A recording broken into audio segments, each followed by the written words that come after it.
Shredding the Gnar. Some of you may have heard the term, some of you may not. It is something that I'm very passionate about, and today I will be showing you how to, what gear you should have and what are the benefits of snowboarding, how to prepare your gear, and how to prepare for the slopes. For the first point, I'm going to be discussing what kind of gear you need. You can't just show up with a Walmart board and expect to be allowed on the ski lift. You will either have to rent a board from the place that you go, or you will have to buy your own board. This is my own board right here, and it's already set up to what I need. But this is a board, these are bindings, these are some goggles that you might need for the ride. You will need gloves and some boots and snowboard pants and a jacket, which I don't have here.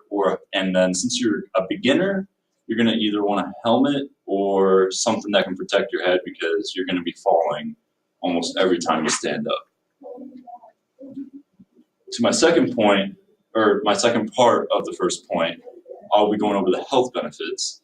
Snowboarding actually benefits in a lot of things. To start, your mental state actually is a little bit relaxed because all you're thinking about is snowboarding, and once you start learning how to stay up, you can just think about nothing except for what you're doing, going 60 miles per hour down a slope, carving, and just not giving a crap about what anybody else thinks.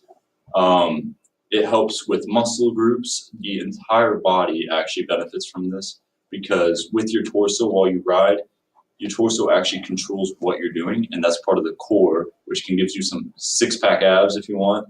Maybe not. I'm not a YouTube tutorial sensation or anything. But another benefit is your legs, because when you're going down, obviously you have to keep yourself up, and sometimes you bend your legs a lot, and it's just a lot of stress on your legs, so you gain a lot of muscle there, and your arms actually do a lot of movement with your shoulders. So it's an all-around benefit. Another benefit is your balance. Your balance is another benefit because while you're riding, you obviously learn balance, because in the beginning, you are falling all the time, and then once you get to where I'm at, you're not falling, so obviously you learn something, and that's more balance. So that can help you in your day-to-day life if you're more of a clumsy person. Maybe you won't trip on your own shoelace as often, that's already tied, or you just won't trip on thin air. On to my second point, we're going to be talking about how to prepare your gear. When you're putting on your boots, you want to make sure they're nice and tight. My boots actually have a strap. When you put your foot in, it's a little hard. You have to force your way in, but you stretch this as far as you can, and this is an easy assistant. It slides, so once you get it in, you pull on this as hard as you can, and then you slide to tighten it, and you're going to put it over the flap, and that's just the first part of the boot, which actually can come out, as you can see. And it's easy to put back in once it comes out. And then you tie your shoes. A lot of boots are different, but most of them are like this, and you just keep doing like a zigzag, like any military boot or any hiking boot that's a little bit more strength. And then for gloves, I mean, I recommend getting ones that are waterproof, because with falling, you're going to be hitting snow a lot, and you don't want your hands freezing and then getting frostbite in your hands. Then with the snowboard pants, you want to make sure those are also waterproof. If you don't have money to buy snowboard pants, you could just wear some hunting pants or something.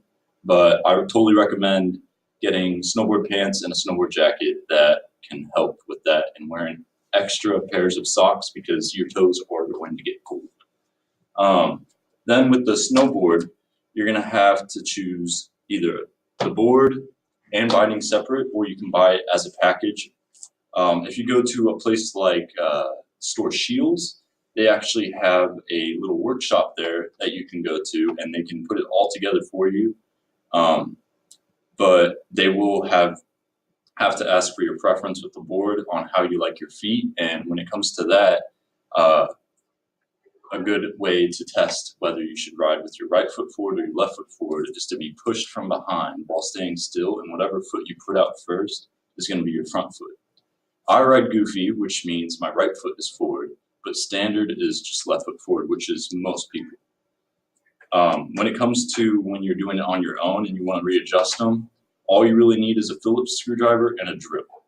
It might sound a little bit sketchy. I would show you today, but I could not bring a drill in, and I did not feel like messing up my already prepared board. Then, if you look right here on my board, I have a little sticker thing that looks, it's called a stomp pad. It's for when you're on a ski lift. You're not going to have both bindings in, both feet on the bindings. You're only going to have one in, so that when you're down on flat land, you can walk with the snowboard.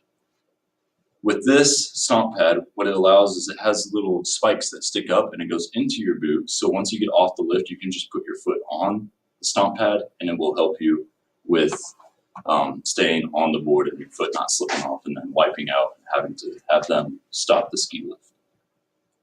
And then we're going to be going on to the third point, which is preparing for the slope. Let's say you're at the top now and you're like, what the heck am I doing? I just did all this that I prepared myself for. How do I ride? So once you're at the top, what I recommend, what I did was just go. Just get up and try to go. You're going to fall, but just keep getting up and going. The more you fail, the more you learn. But once you actually start to get a little bit more balanced, I totally recommend watching multiple YouTube videos of how to stay balanced on the board and multiple tricks you can do to carve in snow, which means like tilting back and making sure that it puts a nice edge through the snow. But when you're getting up off the snowboard, my number one recommendation is to just boost up and not go slow. You will constantly keep falling if you try to go slow. If you just throw yourself up, you're already up and standing. And make sure the front of your board is pointing down if you want to go down. Try not to be like most beginners and riding down sideways. To recap, I went over what gear you should get, how to prepare your gear, and preparing for the slopes. Thank you.